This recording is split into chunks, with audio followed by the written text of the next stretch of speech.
जय वाल्मीकि। जय भीम। जय भीम। जय भीम। पूरी दुनिया में आज ये शब्द गर्जन पैदा करता है, गरीब में ताकत पैदा करता है, नौजवान में हिम्मत पैदा करता है। क्या है जय भीम, जिसके बोलने से बड़ी बड़ी सरकारों के तख्त डगमगाने लगते हैं। जय भीम क्या है, कौन सी ताकत है जय भीम में कि जब जय भीम कहते हैं कि हजारों सालों से जो मुगलों के काल में भी, गुलाम वंश के काल में भी और अंग्रेजों के समय में भी जो धार्मिक सत्ता बना के रखी जिसने अपनी, उसकी धार्मिक सत्ता छिन्न भिन्न होने लगती है जब हम जय भीम बोलते हैं। ये जय भीम दो शब्द छोटे से एक क्षण में निकल जाते हैं मुंह से, मगर इसका प्रभाव, इसका असर बहुत दूर तक जाता है, बहुत दूर तक। इसी पे मैंने बात करनी है दो तरीके से। एक कि जय भीम ये ताकत रखता कैसे है, जय भीम इन शब्दों में इतनी बड़ी फोर्स, इतनी बड़ी बिजली का करंट से भी ज्यादा ये झटका देता कैसे है, एक। और दूसरा, जो लोग जय भीम बोलने लगे हैं, क्या वो वाकिफ है कि जय भीम कौन, ये कहां से ताकत आई। मुझे एक शायर का शेर याद आ रहा है, उस मौज की टक्कर से, मौज कहते हैं जो लहर होती समुंदर की, उस मौज की टक्कर से साहिल भी लरजता है कुछ रोज, जो तूफान के आगोश में पल जाए। लहरें तो 24 घंटे समुद्र के ऊपर बनी रहती हैं, मगर जो तूफान में से पैदा होके आती है वो किनारा तोड़ देती है, साहिल को पार कर जाती है। जय भीम वही है जो तूफान में, भूख में, जात पात में, भेदभाव में, छुआछात में, जो इस भट्टी में, इस अग्नि में जो बना है, वो है जय भीम, बाबा साहब भीमराव अंबेडकर, जिनको हम कहते हैं वंशदानी। क्योंकि वंशदानी जब हम कहते हैं तो आपके जहन में सवाल आना चाहिए कि वो वंशदानी, तभी तो जय भीम में ये ताकत आई है कि सरकारें डगमगाने लगती हैं। वो जय भीम जिसने अपना पूरा वंश कुर्बान किया, 4 सपूत कुर्बान किए, अपनी पत्नी कुर्बान की, अपनी पूरी सेहत, जीवन की खुशियां। लोग तो चपड़ासी लगने के बाद बड़ा अय्याशी का जीवन जी लेते हैं। हमारे यहां तो लोग सफाई कर्मचारियों की हाजिरी का एक टेम्परेरी रजिस्टर पकड़ के अय्याशी का जीवन जी लेते हैं। मगर जिस शख्स ने दुनिया में सबसे ज्यादा डिग्रियां ली, जिस शख्स को उसकी पहली यूनिवर्सिटी, बाबा साहब भीमराव अंबेडकर की पहली यूनिवर्सिटी थी कोलंबिया, दुनिया का यह सुपर पावर है अमेरिका, उसकी सबसे बड़ी यूनिवर्सिटी कोलंबिया, वो कोलंबिया जब अपनी वर्षगांठ मनाती है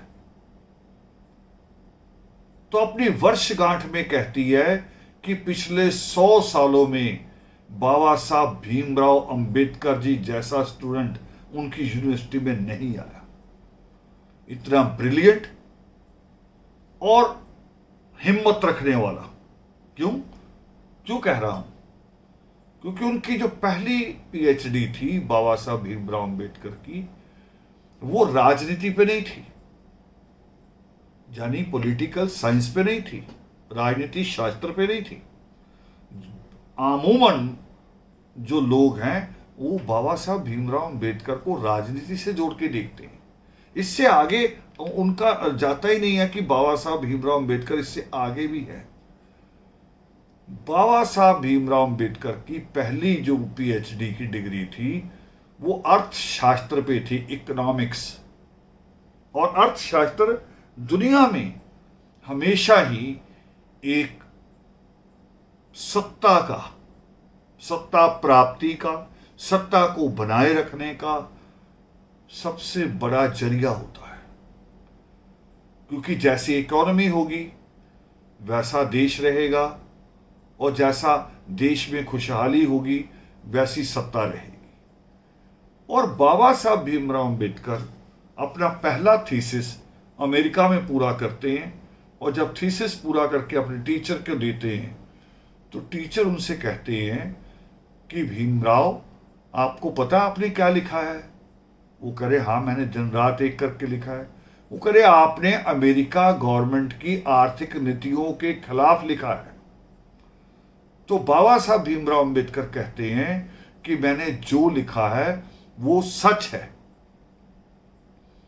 जो मुझे उनकी आर्थिक नीतियों में नजर आया कि किसी भी देश की आर्थिक नीतियों में सबसे ज्यादा प्राथमिकता अंतिम चेहरे को होनी चाहिए, जो सबसे गरीब है, जो पंक्ति में सबसे पीछे खड़ा है। वो कह रहे, मुझे जो लगा कि उस अंतिम चेहरे को तो क्या मानवीय चेहरा भी नहीं है, आर्थिक जो नीति है सरकारों की।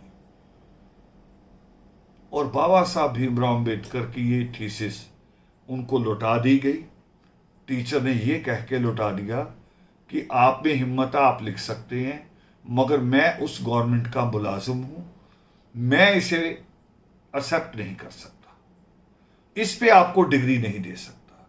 और अभी ये सब डिस्कशन चल रहा था, और भारत की उस बड़ौदा रियासत जिसकी लोग बहुत तारीफ करते हैं, अंबेडकर वादियों के नाम से तारीफ करते हैं, वो लोग तारीफ करते हैं जो कहते हैं कि हमने बाबा साहब भीमराव अंबेडकर को बहुत करीब से पढ़ा है।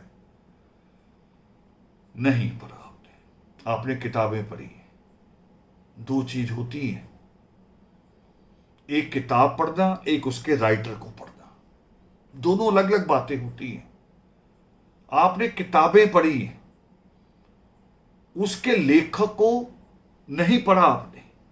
जैसा मैं कहता हूं कई बार रोड पे चलते कहता हूं कि रोड पे अपने दिमाग से बाद में सोचना है, रोड पे जो सामने से आ रहा है या जो आगे चल रहा है उसके दिमाग को पढ़ना बड़ा जरूरी है कि वो ड्राइवर क्या करेगा अगले क्षण में, उसी पे आपकी सुरक्षा टिकी हुई है। बाबा साहब भीमराव अंबेडकर या मार्टिन लूथर या अब्राहम लिंकन, महात्मा ज्योतिबा फूले, महामुनि शंभूक, महात्मा रावण, सृष्टिकर्ता वाल्मीकि दयावान, इनकी किताबें, इनको किताबों को नहीं केवल पढ़ना, श्लोक नहीं याद रखने, वो श्लोक किस आत्मा से आया है, किस रूह से आया है, वो याद रखना जरूरी। जैसा कबीर साहब बोलते जब कि कबीरा खड़ा बाजार में लिए लुकाठी हाथ, जो घर फूके अपना वो चले हमारे साथ। कितनी बड़ी वजनदार बात कहती है। वो करे जो अपना घर जलाने को तैयार है वो आ जाए मेरे साथ। और बाबा साहब भीमराव अंबेडकर ने तो अपने 4 बच्चे कुर्बान किए। मैं वापस लौट रहा हूं कि जिस बड़ौदा रियासत पे लोग कहते हैं कि बाबा साहब भीमराव अंबेडकर को उन्होंने स्कॉलरशिप दी और इसके एवज में पूरा दलित समाज बड़ौदा नरेश की मूर्तियां लगा रहा है। कभी किसी ने बाबा साहब अंबेडकर का वो दिन पढ़ा जब उनको बड़ौदा रियासत ने ये कहा कि आपको वापस आना है। अगर आपको अपनी पीएचडी की डिग्री पूरी करनी है तो करिए, फिर हमारा पैसा वापस कर दीजिए। पैसा, स्कॉलरशिप का पैसा जी, जो स्कॉलरशिप का पैसा दिया था बड़ौदा रियासत ने, वो बाबा साहब भीमराव अंबेडकर से वापस मांगा गया। और बाबा साहब अंबेडकर को 1917-18 में अपनी डिग्री बीच में छोड़ के वापस आना पड़ा। और बड़ौदा रियासत ने उनको पद बहुत बड़ा दिया, सुरक्षा सचिव, मगर पद दिया, सम्मान नहीं दिया। पद दिया उनको, घर रहने के लिए घर नहीं दिया। उनको आधी रात में अपना सामान लेके सड़क पे उनका सामान गिरा दिया गया, बाहर निकाल दिया गया। और बाबा साहब भीमराव अंबेडकर वहां खड़े सोच रहे हैं, इस अंबेडकर को नहीं पढ़ा आपने पढ़ा सामान गिराया, मगर वो जो अंबेडकर वहां खड़ा है उस सामान के साथ, उसको नहीं पढ़ा आपने। वो अंबेडकर जो अमेरिका में अपनी डिग्री अधूरी छोड़ के आ रहा बीच में, उसकी रूह को नहीं पढ़ा, उसका दिल कैसे रो रहा होगा उस दिन, उसको नहीं पढ़ा। अब बताओ, अब बड़ौदा नरेश की, बड़ौदा के राजा की, बड़ौदा रियासत के उस सामंत की मूर्ति लगानी जायज है? वो अंबेडकर मिशन का हिस्सा है? नहीं। ये आग थी, ये भट्टी थी जिसमें बाबा साहब अंबेडकर जले। तब तब के सोना बने, राख नहीं बने, सोना बने। हिम्मत भी पैदा की और सोचा उन्होंने कि इतनी डिग्री, इतनी बड़ी पढ़ाई करने के बावजूद अगर मेरे साथ ये हो रहा है तो मेरी पूरी कौम तो अनपढ़ है। उसको तो अभी स्कूल का ये भी ज्ञान नहीं कि स्कूल जाना जरूरी है। स्कूल क्यों जरूरी है उसको ये भी अभी समझाया नहीं गया। उसके साथ ही क्या करते होंगे। और बाबा साहब भीमराव अंबेडकर, वहां से एक नया अंबेडकर पैदा होता है। उनकी किताबों को रटना और बात है। किताबों को रट के आदमी विद्वान होता है, बुद्धिमान नहीं होता। जय भीम नहीं समझ सकोगे कि जय भीम की गर्जना कहां से आती है, वो इतनी ताकत कहां से आती है। वो ताकत आती मां रमाबाई से। मां रमाबाई जब कहती है, जब उनका बच्चा गंगाधर बीमार है, और मां रमाबाई जब कहती है कि ये बच्चा आपकी जिम्मेवारी नहीं है, आप केवल 1-2 बच्चों के पिता नहीं हैं, आपको 7 करोड़ अछूत कहता है बाबा, बाबा साहेब। ये सम्मान सबको नहीं मिलता। 2-4 बच्चों का पिता होना तो कोई भी हो जाता है। हमारे यहां तो पूरी हमारी कौम में तो रिवाज है, जो कुछ नहीं करता उसकी शादी जल्दी करते हैं माँ बाप। जो आवारा, लफंगा, मोटरसाइकिल लेके घूमता, जिससे पूरी बस्ती परेशान हो, उसकी जल्दी शादी करते हैं। और जो पढ़ लिख जाए, अच्छी नौकरी पे आ जाए, माँ बाप कहते नहीं अभी इसकी तनख्वाह थोड़ी इकट्ठी कर लो, थोड़ा घर बना लो अच्छा इसके पैसों से। तो पिता होना तो कोई मुश्किल काम नहीं है। शादी हुई, 2-4 साल में 2-4 बच्चों के पिता हो गए। मगर जिसको 7 करोड़, यानी उस वक्त की आबादी कह रहा हूं, आज की नहीं, आज की जो आबादी तो हमारी 30-40 करोड़ से भी ज्यादा है। वो पूरा अछूत समाज जिसे कहे बाबा साहेब, ये जीवन में जिंदा रहते हुए ये सम्मान सबको प्राप्त नहीं होता। और मां रमाबाई कहती है कि वो लोग, उनकी आखिरी उम्मीद आप हैं, आप उनके बाबा हैं, इस बच्चे के बाबा बाद में हैं, और इसको मैं हॉस्पिटल ले जाऊंगी, आप उनका इलाज करो जिनको छुआछात ने जकड़ा है, जिनको भेदभाव ने जकड़ा है, जिनको अनपढ़ता ने आज तक गुलाम बना के रखा है, जिनको कहा गया कि तुम्हारी किस्मत में लिखा है कि तुम केवल कूड़ा उठाने के लिए पैदा हुए। आप उनके दिमाग को दुरुस्त करो, साफ करो, उनके लिए लड़ो। जय भीम यहां से आता है। जय भीम आता है जब बाबा साहब भीमराव अंबेडकर के बच्चे की मृत्यु होती है और मां रमाबाई से पंचायत के लोग, मोहल्ले के, बस्ती के लोग कहते हैं कि लाओ कफन, और मां रमाबाई अंदर जाती है, अपनी साड़ी फाड़ के दे देती है कि ये डाल दो, कफन के पैसे मेरे पास नहीं। मैं उस शख्स की बात कर रहा हूं जिसके पास इतनी डिग्रियां थी, जिसको रोकने के लिए गांधी जैसे आदमी को मरण व्रत करना पड़ता है। इतनी ताकत है जय भीम कि उसके आगे गांधी को रोटी पानी छोड़ के बैठना पड़ता है, मगर वो उसके बच्चे को कफन प्राप्त नहीं हुआ। वहां से आता है जय भीम। 14 अप्रैल बहुत धूमधाम से मनानी चाहिए, मंच करने चाहिए, रैलियां करनी चाहिए, मोमबत्तियां जलानी चाहिए, सेमिनार होने चाहिए, मगर उनके 4 बच्चों को भी याद रखना चाहिए। उस भीम को जो अपने 4 बच्चों को गंवाने के बाद, अपनी पत्नी को मृत्यु को प्राप्त होने के बाद भी वो कहता अभी भी मुझे अपनी कौम के लिए कुछ करना है।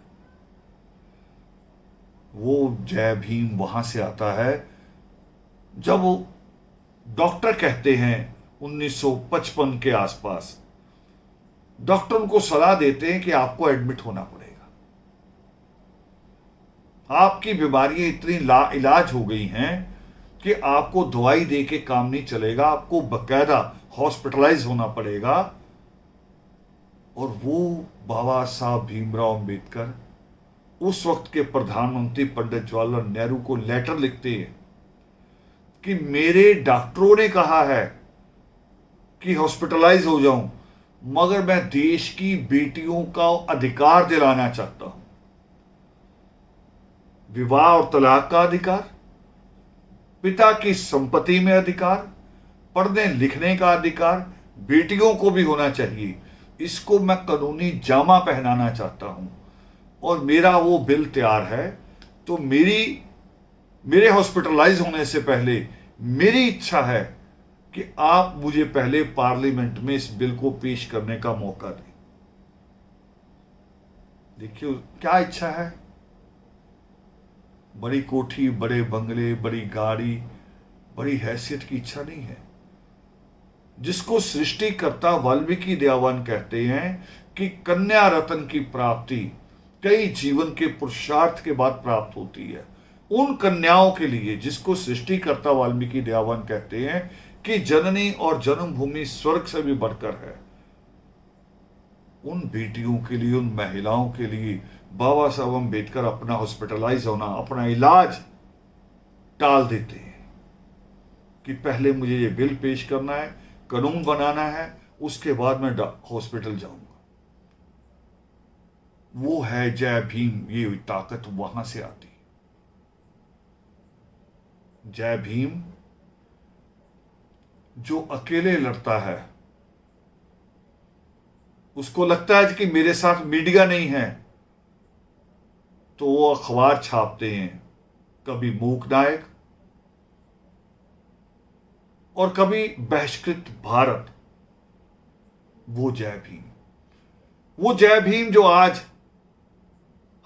हम कहते हैं कि बैंकिंग सिस्टम बहुत खराब हो रहा है, बैंकों की नई नई स्कीमें खराब कर रही हैं। उस स्कीमें खराब ना करे, उसके लिए बाबा साहब भीमराव अंबेडकर ने, जो आज भारतीय रिजर्व बैंक है, ये बाबा साहब भीमराव अंबेडकर का तैयार किया हुआ ड्राफ्ट था। ये उनकी प्रपोजल थी, पूरा स्ट्रक्चर उसका पूरा तैयार करके दिया था भी ऐसे होगा जो देश के सारे बैंकों को कंट्रोल करेगा। बाबा साहब भीमराव अंबेडकर पूरे भारत को एक नजर से देखते थे। उन्होंने कहा था कि भारत की सारी नदियां जोड़ दो ताकि जहां बाढ़ आती वो रुक जाए और जहां पानी नहीं पहुंचता वहां पानी पहुंच जाए, पूरे देश को एक। वो कावेरी की तरह 2 स्टेटों की लड़ाइयों के एक एक एक तरफ खड़े होने वाले पक्षधर नहीं थे। वो पंजाब की नदियों की तरह 2 स्टेटों की लड़ाई, 3 स्टेटों की लड़ाई के बीच में एक पक्ष नहीं थे। वो पूरे देश को एक करके कि अगर पंजाब के पास पानी है तो राजस्थान को भी मिलना चाहिए। ये बाबा साहब भीमराव अंबेडकर का सपना था। अगर ब्रह्मपुत्र उसकी बाढ़ बिहार और असम को तबाह करती है तो उसका पानी नीचे लाके उन राज्यों को दो जहां पानी नहीं है। ये है जय भीम। मैं अपने युवाओं से कहना चाहता हूं कि जय भीम करने से नहीं होगा। बाबा साहब भीमराव अंबेडकर का कहना था कि सबसे पहले उनका कहना था शिक्षित हो जाओ। पढ़ना लिखना उनका पहला नारा था। वो जो कहते हैं ना कि बाबा साहब भीमराव अंबेडकर की उंगली ऐसे पार्लियामेंट की तरफ इशारा करती, वो गुमराह करते हैं देश के दलित को, देश के आदिवासी को, मेरे नौजवानों को वो गुमराह करते हैं।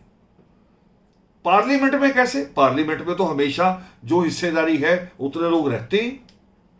पार्लियामेंट की सीट तो कभी खाली रहती नहीं। आज कोई आदमी की डेथ हो जाए, कोई रिजाइन कर दे, 3 महीने में भरी जाती है। हाँ, क्लर्क की पोस्ट नहीं भरी जाती, खाली हो जाए। सुप्रीडेंट की पोस्ट नहीं भरी जाती, इवन की पुलिस की पोस्टें खाली हो जाती है तो वो नहीं भरी जाती। पार्लियामेंट की, विधानसभा की, ये सब सीटें 3 महीने के अंदर अंदर भरी जाती है। बाबा साहब भीमराव अंबेडकर ये नहीं कह रहे, उनका बिल्कुल ये कहना नहीं है उनकी उंगली का कि उधर चले जाओ पार्लियामेंट की तरफ। बाबा साहब भीमराव अंबेडकर ने 3 नारे दिए हैं। शिक्षित हो जाओ, संगठित हो जाओ और संघर्ष फिर भी करना पड़ेगा। और आज हालात हैं, संघर्ष करना पड़ रहा है। संघर्ष करना पड़ रहा है कि दलित एक्ट होने के बावजूद एक बेटी को रात के 2 बजे जलाया जाता है सरकार के द्वारा, और सरकार इस बात को एक्सेप्ट करती है कोर्ट के अंदर कि दंगा हो सकता था, दंगा हो सकता था। सरकार इतनी अपंग है? सरकार इतनी अपंग नहीं, जय भीम की गर्जन की ताकत। तो आज भी बाबा साहब भीमराव अंबेडकर के जय भीम से काम नहीं चलेगा।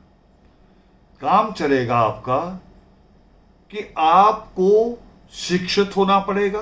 सबसे पहला नारा, शिक्षित होने की जरूरत है। आपका ध्यान शिक्षण, खास तौर पे लड़कों का ध्यान शिक्षा की तरफ बिल्कुल नहीं है।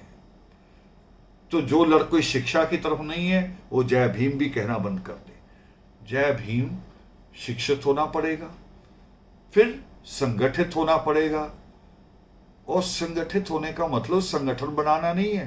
संगठित होने का मतलब बाबा साहब भीमराव अंबेडकर की विचारधारा को, सृष्टिकर्ता वाल्मीकि दयावान के द्वारा स्थापित मर्यादाओं को अपने जीवन में उतारना पड़ेगा। और तब जय भीम 14 अप्रैल या 6 दिसंबर, तब वो श्रद्धांजलि हमारी संपूर्ण होती है अगर हम उनके नारे पे चलते हैं। जय वाल्मीकि, जय भीम।